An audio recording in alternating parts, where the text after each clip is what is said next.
Hello everyone, and welcome to another Star Rail lore video. Today, I'll be going over the lore of the Inert Salsotto Planner Ornament set and the Eagle of Twilight Line Relic set. This lore tells us about the world of Salsotto and the moving cities that followed the planet's Terminator Line. Also, this video does contain spoilers for the quest listed on screen now, so if you haven't done those, you have been warned. Anyways, let's move right on and get into the video.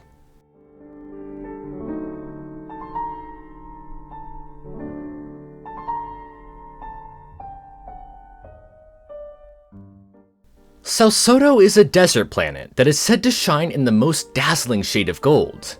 Giant meteorite craters are clearly visible on the surface, and they tell the story of this world. Salsotto was once a planet that experienced night and day, just like many others. However, this would all begin to change long ago. Waves upon waves of strange meteorites began to ceaselessly fall upon the planet, causing the aforementioned meteorite craters. Due to the angle these meteorites hit at though, the planet's rotation began to slow down over time. Days and nights slowly became longer and longer, and it felt as though sunrise and sunset lasted for an eternity. Eventually, the whole planet's rotation was brought to a standstill. As a result, the day-night cycle of the planet now lasted for half a year each. The daytime side of the planet would be scorching hot, while the nighttime side would be freezing cold. Due to these two extremes, many of the Salsottian people died out. Still, some did manage to survive by boarding two floating mobile cities. One of these cities was called Tumbleweed, while the name of the other is currently unknown. In order to ensure the survival of the Salsottians, these two cities would endlessly move along Salsotto's Terminator Line, the part of the planet that was between night and day. The Terminator Line was the only area of the planet that was habitable for long periods of time, and since it constantly moved throughout the year, these mobile cities were required for survival. Throughout the day, the cities would change speed, either falling behind or going ahead of the Terminator Line. This gave the Salsottians some form of night and day, allowing some form of a return to normalcy. Thanks to the mobile cities and the artificial day-night cycle, the Salsottians managed to remain optimistic. They would enjoy peaceful afternoons in the sunlight and starry nights where they could sleep soundly.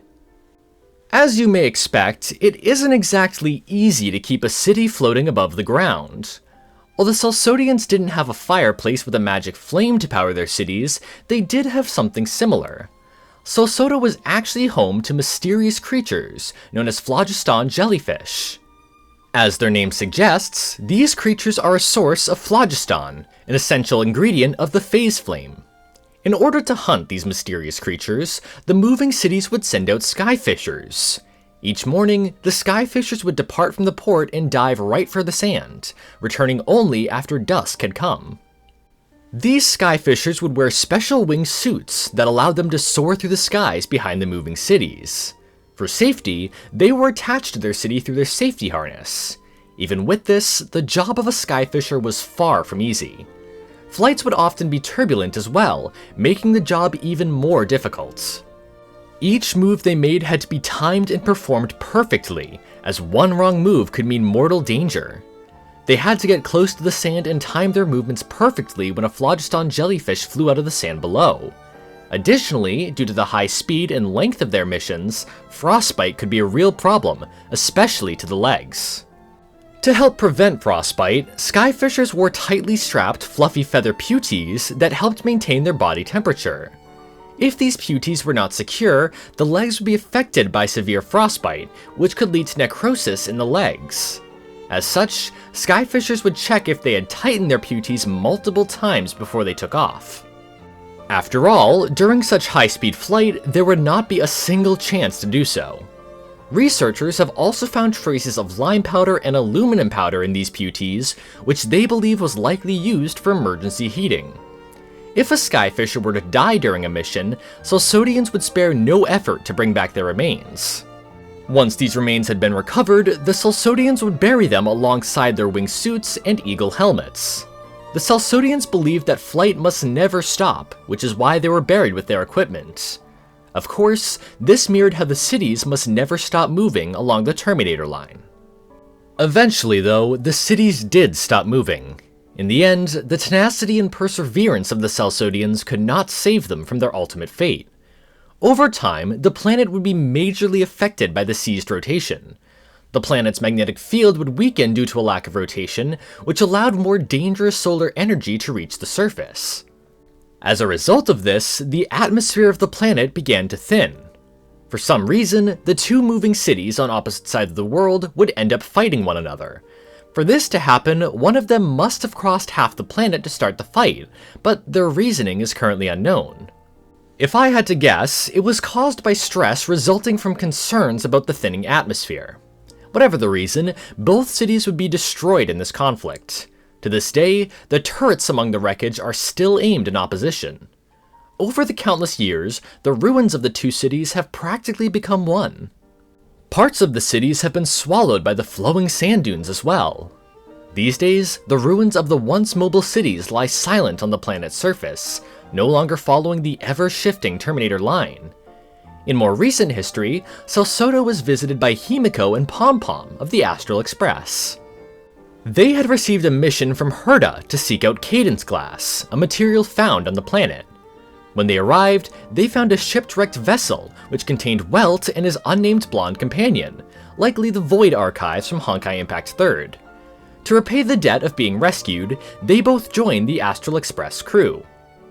While Welt is still a member of the crew, his companion did eventually leave for unknown reasons.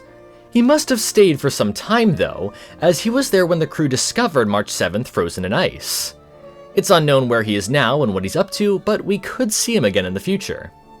As for the idea of us visiting Salsotto, it seems like one of the worlds that we might not end up visiting. After all, everyone on the planet is dead, and only ruins remain. Thanks to the lack of rotation, the planet is now quite unfit for life in general as well. Still, there is some potential for us to go here. It wouldn't be a main planet during an X.0 update, but some sort of side mission planet instead. In my Amphorius video last week, I discussed the idea of us visiting many more planets and how this could work. We could occasionally get worlds with only a few areas to explore as a part of Trailblaze detours. This would help expand the game's universe while not flooding it with a bunch of content at once. As for why we would go here, I think it would be for a mission from Herta, just like the mission where Himiko and Pom Pom found Welt.